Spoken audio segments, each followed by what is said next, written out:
یہ جو قربانی کے بڑے جانور ہیں، یعنی گائے بیل، اونٹ اونٹنی، بھینس، اس کے بارے میں یہ کہا جاتا ہے اور یہ سمجھا جاتا ہے کہ اس کی 3 کیٹیگریاں ہیں ان بڑے جانور کی: 3 قربانی والا، 5 قربانی والا اور 7 قربانی والا۔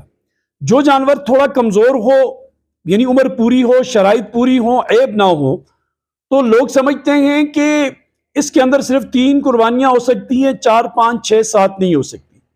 اس سے تھوڑی جو دوسری کیٹیگری انہوں نے بنائی ہے وہ یہ ہے کہ تھوڑا بڑا ہو تو یعنی درمیانے سائز کا ہو تو اس کے اندر 5 قربانیاں ہو سکتی ہیں، 5 تک، 6 اور 7 نہیں ہو سکتی۔ اور جو جانور بہت بڑا ہو تو کہتے ہیں اب اس کے اندر 7 تک ہو سکتی ہیں، 7 5 6 سب ہو سکتی ہے۔ عزیزان محترم، یہ خود سے گڑی ہوئی بات ہے، اس کا حقیقت سے بالکل دور کا بھی کوئی تعلق نہیں ہے۔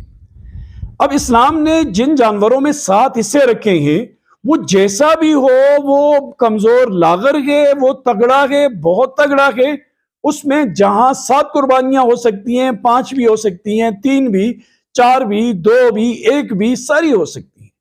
یہ باتیں بالکل بھی ٹھیک نہیں ہیں۔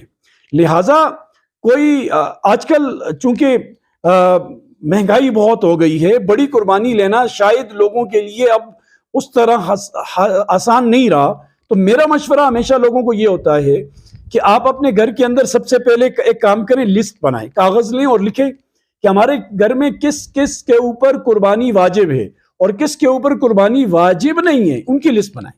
وہ 4 5 آدمی بنتے ہیں، اس اعتبار سے پھر آپ جانور کا انتخاب کریں۔ یعنی اگر ایک آدمی 40,000 روپے اپنا حصہ ڈالتا ہے اور گھر میں 2 3 اور بھی ہیں جن پر قربانی واجب ہے اور یہ اپنی قربانی کر لیتا ہے، تو یہ غلط کام کرتا ہے نا بھائی، 40,000 کا حصہ ڈال کر۔ اس نے اپنے دیکھے 3 آدمی کے اوپر قربانی واجب ہے، اب یہ ہر ایک کا 20,000 کر دے، 15,000 والا حصہ لے لے، تو جو واجب ہے وہ سب کی طرف سے ادا ہو جائے گا، سب کی قربانی ہو جائے گی۔ لہٰذا یہ لوگوں کی بنائی ہوئی باتیں ہیں، اس کا حقیقت سے کوئی نہیں تعلق۔ آپ اپنے علماء کے پاس جایا کریں اور جا کر وہاں ان سے رہنمائی لیں۔ تو آپ نے بھی شاید یہ بات سنی ہوگی، یہ بات یا اس سے متعلق کوئی بھی بات قربانی سے متعلق جو آپ کے ذہن میں، آپ کے خیال میں یا آپ کی سماعت میں لوگوں سے آئی ہے، وہ ضرور آپ ہم سے پوچھئے، کمنٹ میں آپ پوچھ لیجئے، انشاءاللہ تسلی بخش جواب آپ کو دے دیا جائے گا۔ اللہ پاک ہمیں سمجھ کی توفیق نصیب فرمائے۔